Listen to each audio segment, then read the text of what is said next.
Those of us living in Latin America can buy meat at the supermarket. It's just that I haven't found halal meat where I live. The majority of the population is Christian and Catholic. Let's see. What is halal meat and what is haram meat? Once you understand it well, then you will understand the answer. Halal meat means life is sacred. The life of an animal is sacred. You cannot kill an animal on a whim or just to hunt for pleasure. You kill an animal and you will let it go. In Islam, taking a life is prohibited except for a just cause. You do not have the right to go and kill a fish. It's a little fish. You do not have the right to take its life because its life is sacred. You do not have the right to kill an ant that is in the desert. Do you understand me? You, as a human being, on the day of judgment must answer for every life you have taken, except when it is for a just cause. For example, there are ants in my house that are bothering me. So, in this case, when I cannot get rid of them or close their holes, then the only thing I have is to get rid of them with poison. Well, although the mystics did not do that, Imam Khomeini, when mosquitoes came, in the summer there are mosquitoes, they come and bother you.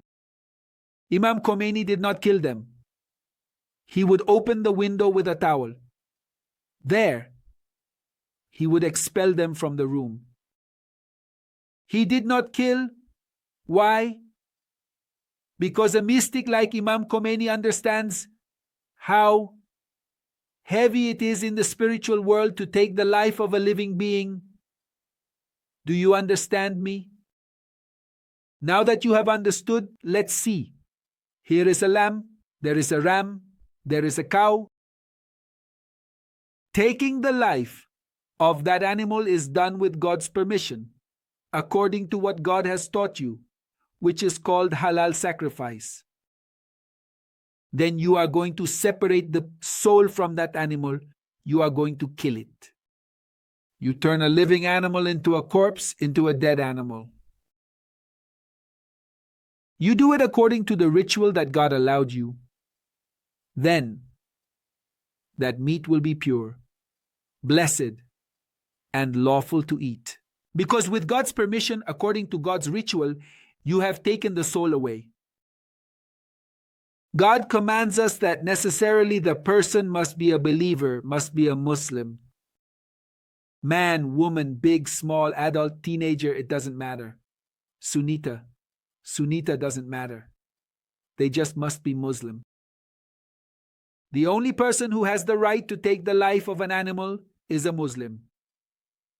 If they are not Muslim, they cannot take the life of an animal. If they do, well, the animal will remain impure, cursed, a corpse, pure curse, work of the devil.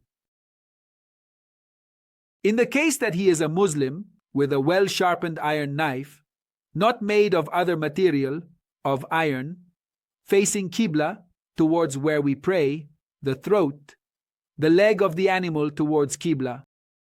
And before, it is recommended to give water so the animal is not thirsty. In the name of God, Bismillah, we are going to cut the 4 veins that are in front of the throat completely. It means you can pass the knife 2 or 3 times, but it means with one cut, it is already cut. It's not just once. Some think it's one time. No. Once cutting. It can be several times, but very close together. It's not that you cut and then come back after 10 minutes. No. With one cut, you cut the 4 veins. Completely. Not half of the vein. The vein must be completely cut. Look, here are the 4 veins completely cut. Not half, completely. The rest of the throat remains, but the front part of the animal's throat will be completely cut. The animal will be well bled, It remains lawful to consume. It is now a blessed animal. The meat is pure. Let's see. In case we disobey the Creator, we fail one of those rules. The animal and the meat remain cursed. Cursed. It is impure. It has blood because they are not going to bleed it out. Some say, oh, we are going to wash it. No, brother. The curse cannot be washed away. 1,000 times you wash that meat, and you will compress it so that the meat remains white as if you have bled it by washing it. It still remains cursed because without the name of God you have taken away its soul. So all the Muslims say the cursed meat cannot be transformed into lawful meat. Look, it lacks a blessing. Now I say, bless it in the name of God, I will eat it. That's a lie. No, you can't, brother. That meat is cursed. You cannot consume it. It is cursed meat. It has blood. You wash it. It still carries the curse. It is a corpse. How do you want to bring that animal back to life? No, it cannot be. It is a pure curse. Who consumes it? It is opening. Listen to me well. The consequence of eating haram meat and the blood it has. You are opening the doors to the devil's dominion in your life. The dominion of the devil in your life. There is a way out. 2 paths, no more. Either do not consume. No consuming that haram meat or going to sacrifice a lamb, an animal, a rooster, an animal.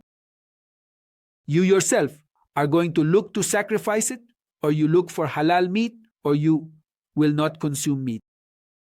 Look for fish, what I do in Latin America, or I look for vegetarian food, or I look for fish. The fish with scales, the fish that has scales, is already lawful to eat. The only condition is that the fish must have been killed out of water.